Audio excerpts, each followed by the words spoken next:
हारिला परे मते फोन माध्यम रे मो पाखक आसी जो भल पाइबा देइछंती एवं मते समर्थन जणैछंती मो सहित रहिछंती मो तांको पुणी थरे धन्यवाद जणाउछि कृतज्ञता जणाउछि। मो जो भोट मेसिन रे आसी सेही भोट को संपूर्ण भाव में अग्राह्य करुछि कारण मु जो समर्थन पाई जो लोकंकर बिजु जनता दल प्रति जो अहेतुक भल पाइबा थिला ताहा भोट माध्यम रे प्रतिफलित होई नाही एवं एई भोट जो मेसिन रे प्रतिफलित हिची एटा संपूर्ण भाव में अप्राकृतिक प्राकृतिक उपाय रे निर्वाचन रो जहा नीति नियम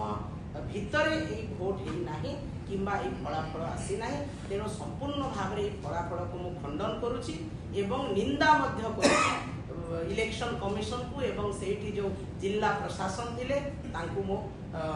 प्रतिवाद करूची एवं तांको निंदा प्रस्ताव करूची कारण जेते बेले निर्वाचन आरंभ हैला मु अनेक बूथ को जाइछि आपण देखै छंती मु सेठी बूथ रिगिंग को विरोध करिछि कोठी जबरदस्ती लोकों को वोट देवा पे बाध्य करा होतला कोठी पद्मफूल चिन्ह रे दियो बोली कि लोकों को उसका जाउतला धाड़ी रे रही कि लोकों को बाध्य करा जाउतला एपरि कि खरियाड रोड रो गोटे बूथ रे गोटे भौणी मते कहले जे मैडम एई माने सब आसी कि हमको डरा धमका करूछंती बाध्य करूछंती पद्मफूल रे वोट देवा पई आमे संखर लोक एई भलिया वातावरण मो प्राय 60 टा बूथ जाईची सब बूथ रे एई भलिया वातावरण थिला किंतु लोक उत्सुकतार सहित शंख चिन्ह को वोट देते दउतबार मु देखिछि किंतु तांको सेही बूथ मानकरे वोट रिगिंग करा जाईछि जहा कि संपूर्ण भाव रे आपण देखिबे ईवीएम रे प्रतिफलन हिछि एवं आपण माने देखंतु ये जेते बेले निर्वाचन कमिशन वोट रो परसेंटेज केते बेले सरे 5टा रे वोट सरे 5टा रे जेते बेले वोट परसेंटेज आपण देखौछंती 5टा रे 75% देखैले 7टा रे आपण माने डिक्लेयर कले इलेक्शन कमिशन डिक्लेयर कले 77% आरो दिन 12 तारिख 10टा रे डिक्लेयर होची 81% एवं 12टा समय रे फाइनली डिक्लेयर होची 83.45% माने आश्चर्य एई निर्वाचन नुआपड़ार उपनिर्वाचन अनेक गोड़िए कथा को असंभव कथा को संभव करिछि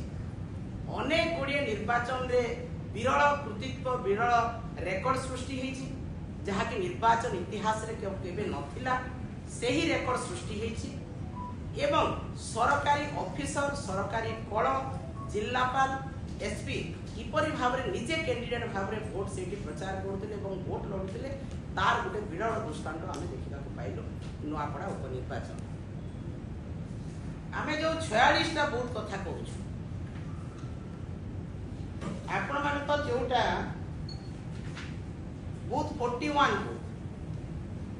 निर्वाचन इतिहास रे आपण माने केबे सुनी नथिबे 70% रो एबव वोट 67 68% वोट आपण पूरा स्वाधीनता भितरे जेते निर्वाचन हिची आपण देखिबे 70% भितरे उपनिर्वाचन नुआपड़ा रे कोन हला जे हमर 41 टा बूथ रे 90% एबव वोट हला आपनकर हंसपुरी रे 94.44% आपनकर हल्दी रे 94.25% आपनकर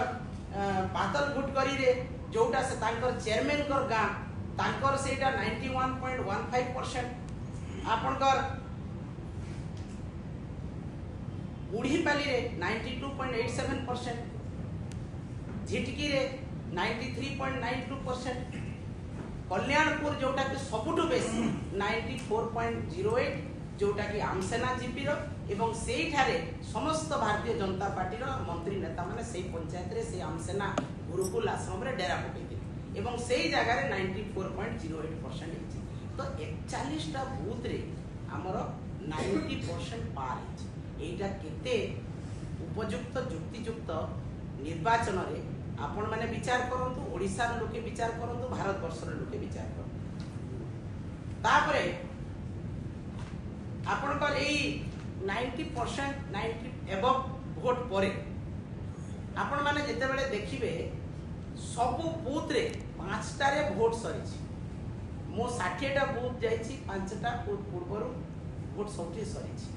केमती भाव निर्वाचन कमिशन लास्ट को आर दिन 12टा पर्यंत डिक्लेयर करुछंती 83.45% सेटा मध्य संदेह तो आज निर्वाचन को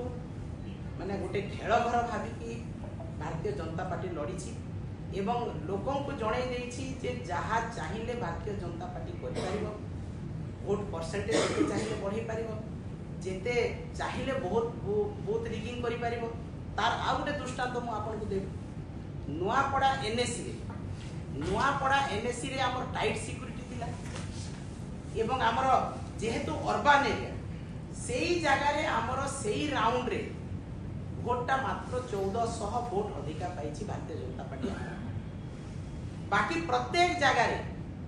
3000 रु 6000 7000 पर्यंत गोटे राउंड रे पाइछि काहे कि 1400 हला नुआपड़ा एनएससी भितरे जेहेतु टाइट सिक्योरिटी एवं सेठी लोक अर्बन लोक से माने जानि छंती सब सेठी पई सेठी 1400 मात्र हमर डिफरेंस रहिला बाकी सब बूथ रे मैसिव रिगिंग जो जगह हेची से जगह रे 4000 रु 6000 7000 पर्यंत डिफरेंस हेची एटा टिका अपन माने देखिबे ओडिसा लोक तो आज जेते बेले निर्वाचन सरीला रिजल्ट बाहरिला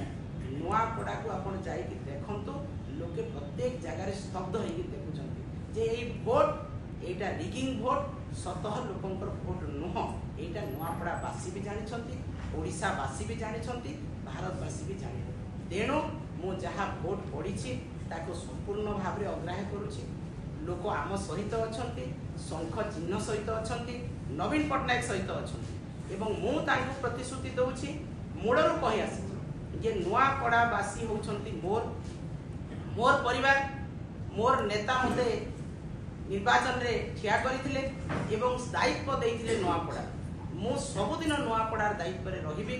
आबाल वृद्ध वनितांको जोठी भी जहाँ असुविधा रहिबो तांको सहित मु ठिया हेबी भोट परे परे मु 12 तारिख दिन आसिली बरगड़ एथि पई सेठी हमर 5000 चाषींकर धान बिकिबा पई पंजीकरण हेई पारि नाही 7 दिन हेला चाषी माने सेठी अहोरात्र धारणा दउचंती एवं नुआपड़ार मध्य 3000 एवं चाषींकर धान कार्ड पंजीकरण हेई पारि एटा भी चाषी मानकु केते दूर से माने न्याय दउछंती आपण माने देखंतु एवं एई सब जो चाषींकर अन्याय करिसंती चाषी जदि आज राजरास्ता रे ओल्लेइछंती निर्यातित होउछंती सेटा मध्ये मु आलोचना करिया पई मोर प्रिय नेता नवीन पटनायक पाखक आइछि मु सेही विषय रे भी आलोचना करबी तेणु मु पछघुंचा देवार लोक न किंबा डरी की पळेवा लोक न मो नुआपड़ा बासींक सहित रहिबी तांकर सुख दुख अभाव असुविधा समस्या सहित रहिबी एवं प्रत्येक दिन नुआपड़ा बासींकर समस्या बुझिबी तांकर स्वार्थर सुरक्षा तांकर समस्तंकर जदि कोनोसी प्रकार किछि भी अन्याय तांकर प्रति हुए जो महिला कृषक श्रमिक दलित आदिवासी कहार जदि भी असुविधा हुए बीजेपी सरकार जदि अन्याय करंती से लोकन प्रति जनसाधारण प्रति मु निश्चित भाव में तांकर सांगरे ठियाई अन्याय को दृढ़ कंठरे जवाब देबी तांको लड़ाई करी एवं नुआपड़ावासी को मु न्याय प्रदान करी मोर परिवार नुआपड़ावासी तांको सहित रही एटा आज भी मु प्रतिश्रुति दूची।